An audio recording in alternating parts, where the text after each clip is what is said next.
Ada 4 sejarah yang terulang di bulan Rabiul Awal. Semua sejarah besar. Pertama, lahirnya Nabi SAW. Yang kedua, hijrahnya Nabi SAW. Dan yang ketiga, wafatnya Nabi SAW. Dan yang keempat, diperselisihkan diangkatnya beliau menjadi Nabi dan Rasul. Ma'asyiral muslimin yang dimuliakan Allah Subhanahu wa taala. Di dalam Al-Qur'anul Karim ada 2 surat yang sangat pendek yang antum semua hafal. Pertama suratul Fil dan yang kedua surah Quraisy.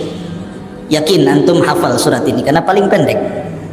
Di dalam suratul Fil Allah Subhanahu wa taala menggambarkan bagaimana Allah Subhanahu wa taala menghancurkan tentara Abrahatul Asram yang hendak menggempur Ka'bah. Dan Allah Subhanahu wa taala jadikan mereka ka'asfin ma'kul, seperti daun yang dimakan ulat. Tidak ada yang tersisa dari pasukan Abraha kecuali dibinasakan. Adapun yang hidup dan berhasil lari, mereka dikehendaki Allah untuk menceritakan kisah itu, tetapi juga berakhir dengan kebinasaan. Lalu apa tujuan Allah Subhanahu wa taala menghancurkan Abrahatul Asram di sebuah lembah yang disebut dengan Wadin Muhassir?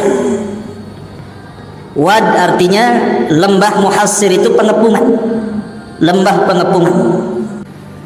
Tujuan Allah Subhanahu wa taala menghancurkan Abrahatul Asram, tujuannya adalah li'ila fi Quraisy, ila fihim rihlatash syita'i was-sayf.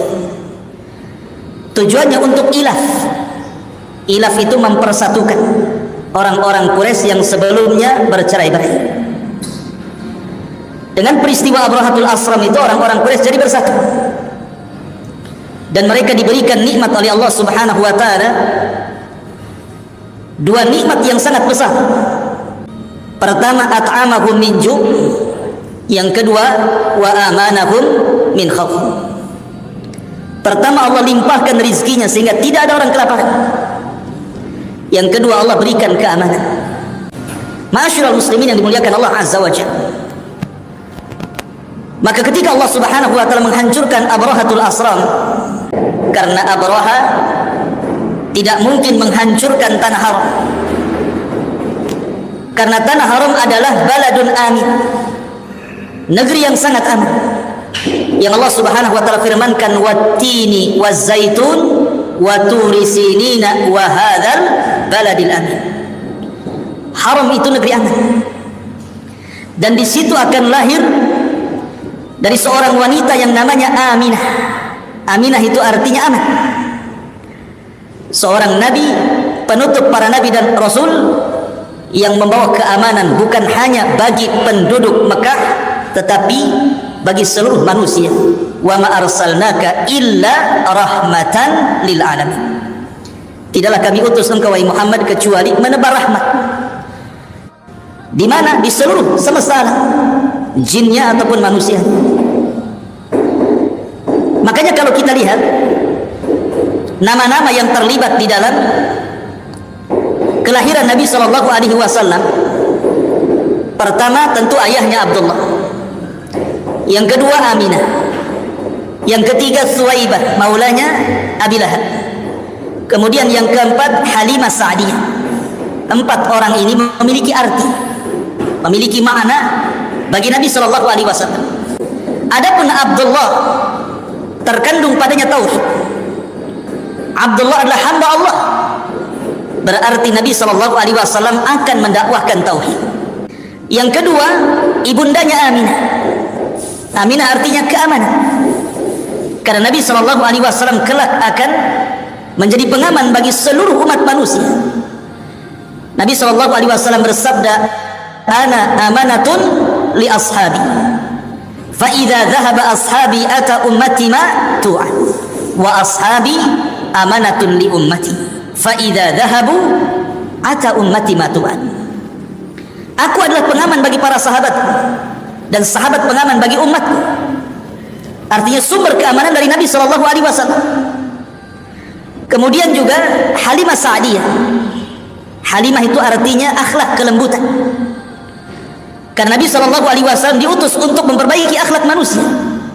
Bu'itsu li utammima makarimal akhlak. Aku diutus untuk menyempurnakan akhlak manusia. Dan Suwaibah diambil dari sawab, artinya pahala. Karena Nabi Shallallahu Alaihi Wasallam berhak untuk mendapatkan pahala, dan siapapun yang mencintai Nabi Shallallahu Alaihi Wasallam pun akan mendapatkan pahala. Karena tidak sempurna seseorang sampai Rasul lebih dicintai dibandingkan dirinya, orang tuanya, anak-anaknya, hartanya, sampai seluruh manusia di permukaan bumi yang ia cintai. Kapan Nabi Shallallahu Alaihi Wasallam lahir? Ma'asyiral muslimin yang dimuliakan Allah Azza wa Jalla, Nabi Shallallahu Alaihi Wasallam lahir pertama di hari Senin.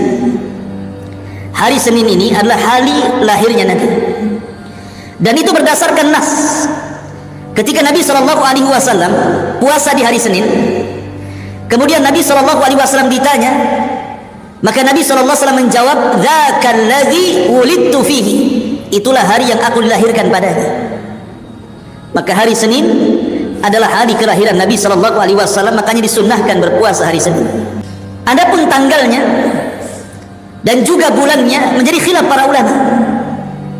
Apakah Nabi Shallallahu Alaihi Wasallam lahir di permulaan bulan, di pertengahan bulan, atau di akhir bulan? Dan apakah di bulan Rabiul Awal ataukah di bulan yang lain?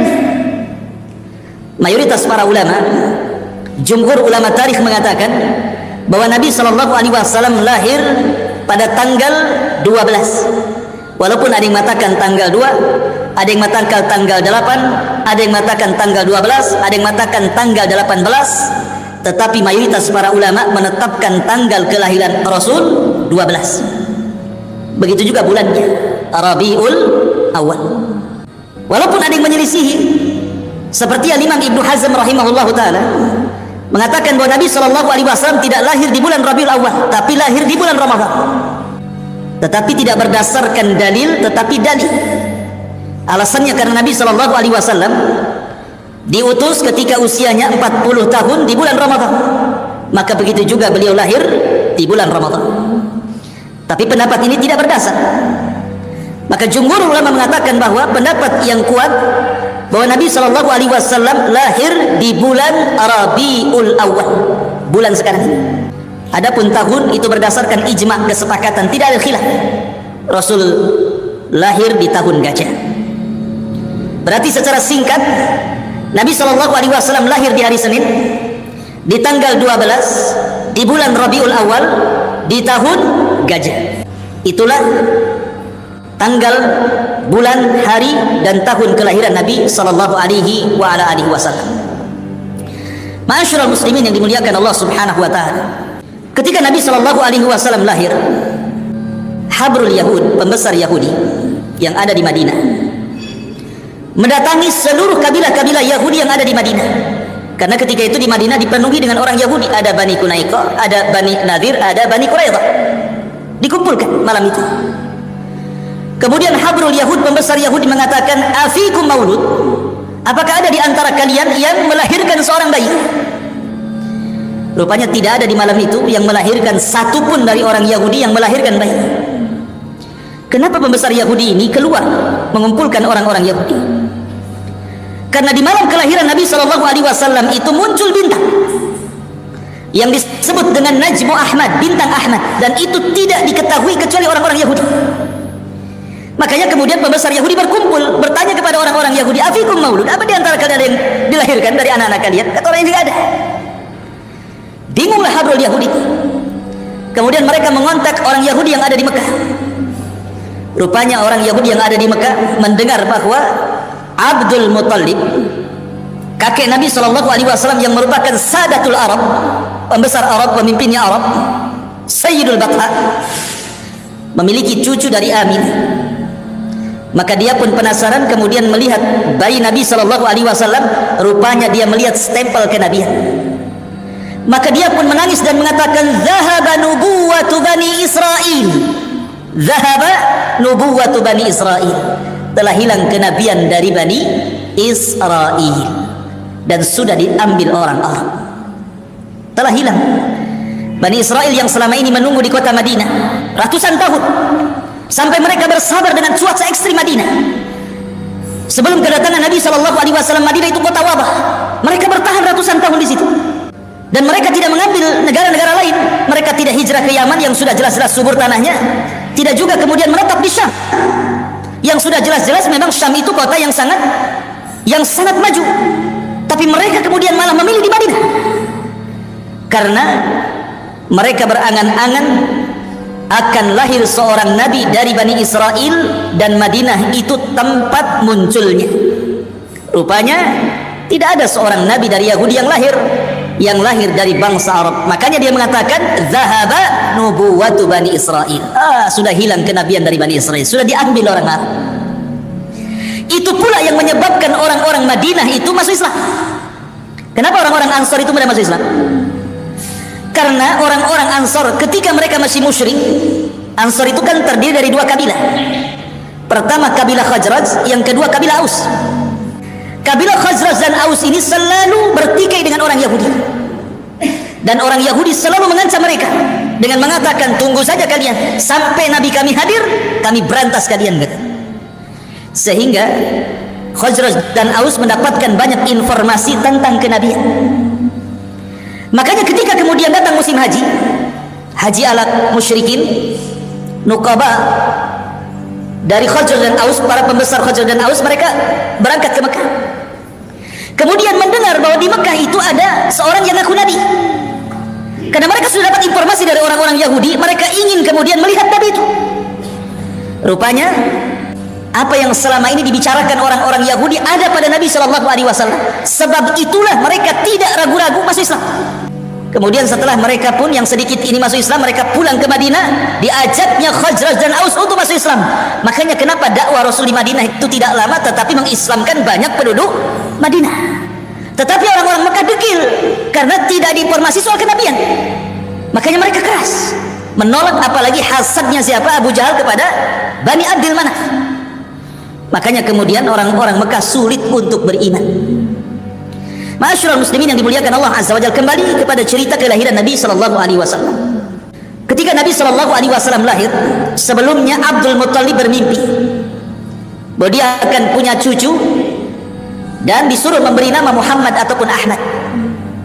Maka betul saja, rupanya Aminah setelah 50 hari tragedi perang Gajah, tiba-tiba kemudian Aminah mengandung. Maka Abdul Muttalib senang ketika betul-betul kemudian dia lahir. Maka Abdul Muttalib langsung menggendong Rasul, dimasukkan ke dalam Ka'bah.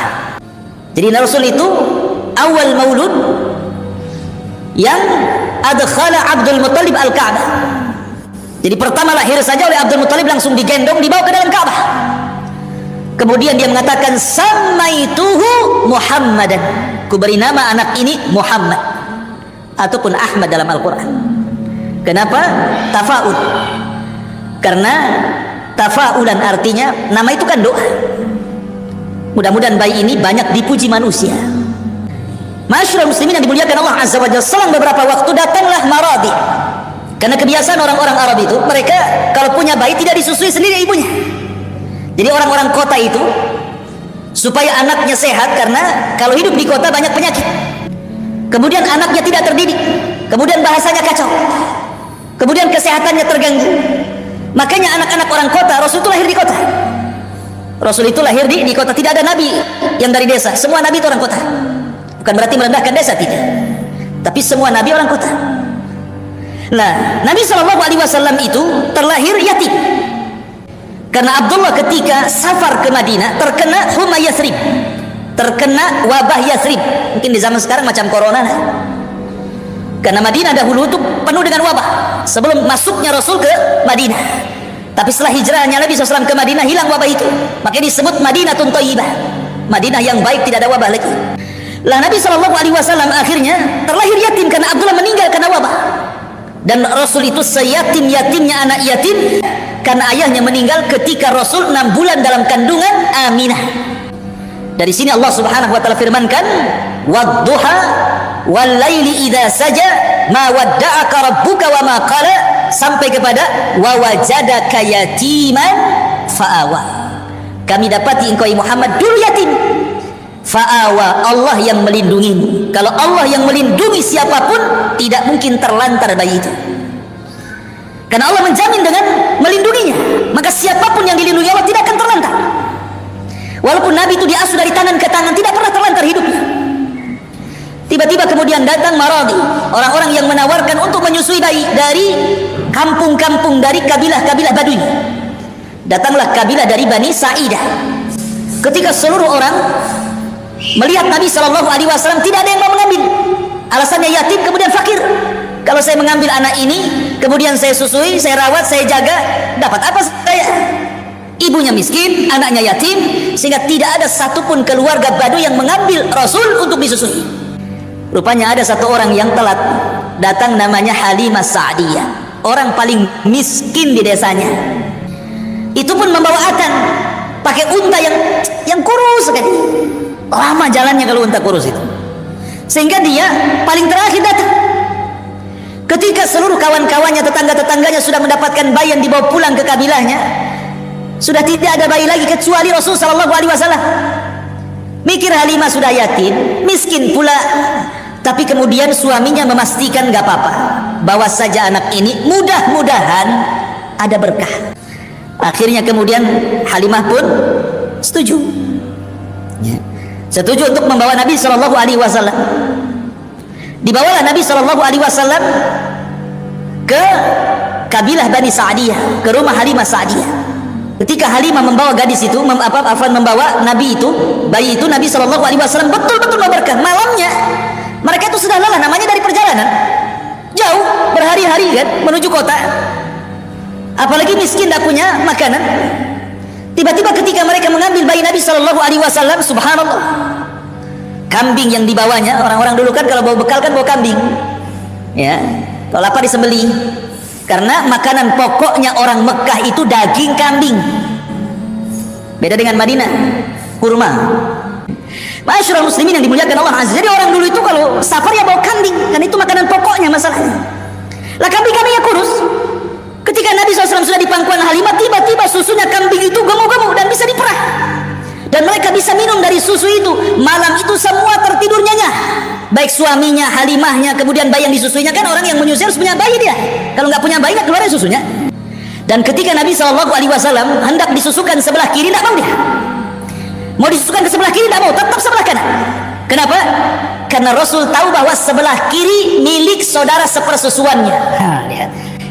Masyaallah muslimin yang dimuliakan Allah Azza wa Jalla. Akhirnya kemudian Halimah pun langsung keesokan harinya menunggang atan unta yang kurus kering itu. Subhanallah, unta walaupun kurus kering, ketika Rasul berada di atas tunggangan itu, unta itu kuat. Bahkan yang sudah saudara-saudaranya, satu kabilah itu yang sudah 3 hari pulang, 4 hari pulang, rupanya bisa dikejar dengan unta kurus itu, dan dia pula yang pertama sampai di kabilahnya.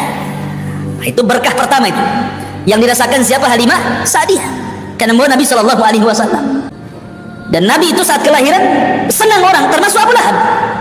Abu Lahab itu senang sekali dengan kelahiran Rasul. Saking senangnya dengan Rasul, maka Suwaibah dimerdekakan dia budaknya itu. Lah Suwaibah ini pun termasuk yang menyusui Nabi setelah Aminah, Suwaibah, kemudian Halimah. Jadi 3 wanita yang pernah menyusui Nabi. Ibunya sendiri Aminah, kemudian budaknya Abu Lahab, Suwaibah yang dimerdekakan, kemudian yang terakhir Halimah Sa'diyah. Dibawa ke Bani Sa'diyah. Setelah 2 tahun, kan menyusui cuma 2 tahun, tidak lewat dari 2 tahun kan, dalam Al-Quran kan kamilah ini cuma 2 tahun sempurna. Kemudian setelah itu dibalikan kepada Aminah, karena Aminah takutnya, namanya 2 tahun sudah selesai menyusui, takut dicari-cari ibundanya. Tetapi Aminah takut kalau seandainya Nabi SAW ada di pangkuannya dan dia masih usia 2 tahun terserang penyakit atau wabah yang ada di kota Mekah, takut terserang penyakit. Maka dikembalikan lagi sama Halimah Sa'diyah. Sudahlah, rawat lagi aja lah. Akhirnya dibawa lagi. Dan senang hati Halimah. Kenapa? Karena sudah tahu berkahnya. Karena selama berada di pangkuan Halimah itu, kambing-kambingnya gemuk gitu ya. Kemudian juga Bani Sa'diyah diguyur hujan. Kemudian juga tumbuh-tumbuhannya subur-subur. Jadi memang Rasul membawa berkah bukan bagi keluarga Halimah saja, tapi bagi kabilahnya Sa'diyah gitu. Senanglah kemudian Halimah dibawa lagi ke kabilah Sa'diyah. Masalahnya ketika di usia 6 tahun terjadi kejadian yang membuat khawatir Halimah Sa'diyah. Ketika Nabi SAW berusia 6 tahun ini, mendekati 6 tahun, bermain-main dengan saudara sepersusuannya, tiba-tiba kemudian ada turun 2 orang yang berbaju putih, kemudian membawa Nabi SAW, kemudian membaringkannya, kemudian membelah dadanya, jantungnya, memasukkan ke bejana emas, dicucinya dengan zam-zam, dimasukkan kembali, kemudian dirapatkan kembali, dan itu disaksikan oleh saudara sepersusuannya. Larilah anak ini, ngomong sama ibunya bahwa saudara sepersusuannya Rasulullah SAW tiba-tiba ditangkap 2 orang, dibelah dadanya, diambil jantungnya, dimasukkan lewat. Takut nih, ini anak orang ini, dan masih bekas jahitannya ada, karena memang sudah mempersiapkan dia akan menjadi orang yang mulia di permukaan bumi Muhammad SAW. Akhirnya karena takut di usia 6 tahun dikembalikan kepada Aminah bintu Wahb ini. Maka di usia 6 tahun kembali ke pangkuan ibundanya Aminah. Ketika kembali ke pangkuannya Aminah di usia 6 tahun, maka Aminah ingin berziarah ke kuburan ayahnya di Madinah. Berangkatlah Aminah dengan Ummu Aiman dan juga Nabi SAW yang ketika itu usianya 6 tahun menuju kota Madinah, kota Yasrib. Setelah menziarahi kuburan ayahnya, kemudian pulang lagi ke Mekah. Rupanya di tengah jalan antara Mekah dan Madinah namanya Abwa, Allah takdirkan Aminah sakit, kemudian memarah, dan sebab itulah wafatnya Aminah di Abwa. Dan Rasul menyaksikan wafatnya ibundanya bersama Ummu Aiman. Dan Ummu Aiman ini adalah pembantunya Aminah dan termasuk orang yang merawat Nabi SAW. Makanya ketika Rasul meninggal, Ummu Aiman masih hidup, sudah tua. Abu Bakar Siddiq radhiyallahu anhu dan juga Umar datang menemui Ummu Aiman karena Rasul selalu menziarahi Ummu Aiman. Ketika itu Ummu Aiman melihat Abu Bakar Siddiq dan Umar langsung menangis.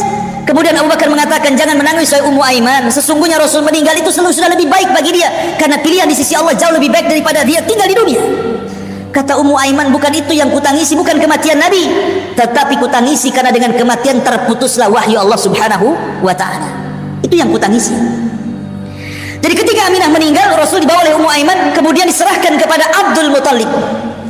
Abdul Muttalib kemudian diasuh cuma sampai 2 tahun saja, karena Abdul Muttalib pun kemudian meninggal. Berarti Nabi di usia 88 tahun sudah ditinggal, meninggal ibunya, kemudian kakeknya akhirnya di usia 8 tahun diasuh oleh pamannya Abu Talib. Abu Talib. Kenapa Abu Talib? Bukan paman Rasul banyak, karena Abu Talib dengan ayah Nabi itu satu ibu satu bapak, sekandung. Adapun paman-paman yang lainnya, mereka lain ibu tapi satu bapak, karena Abdul Muttalib itu istrinya banyak. Masyaallah muslimin yang dimuliakan Allah Azza wa Jalla, yang sekandung ini Abdullah dengan Abu Talib. Makanya Abdul Muttalib berwasiat sebelum meninggalnya agar Abu Talib merawat Rasul sallallahu alaihi wasallam, karena Abdul Muttalib itu sangat mencintai Rasul melebihi anak-anaknya. Ketika di pangkuan dia saja, tidak ada orang yang berani meletakkan di tikar, mungkin singgah sananya lah, karena zaman itu kan pakai tikar gitu ya, karena pembesar-pembesar duduk di tikar. Tidak ada yang berani duduk di tikar Abdul Muttalib. Tapi Abdul Muttalib meletakkan Rasul di sampingnya di tikarnya dan mengatakan, kelak orang ini akan menjadi pemimpin kalian. Memang tafaulnya luar biasa Abdul Muttalib. Sudah ada firasat gitu ya. Akhirnya kemudian Abdul Muttalib meninggal di usia 8 tahun, jatuh ke tangan Abu Talib.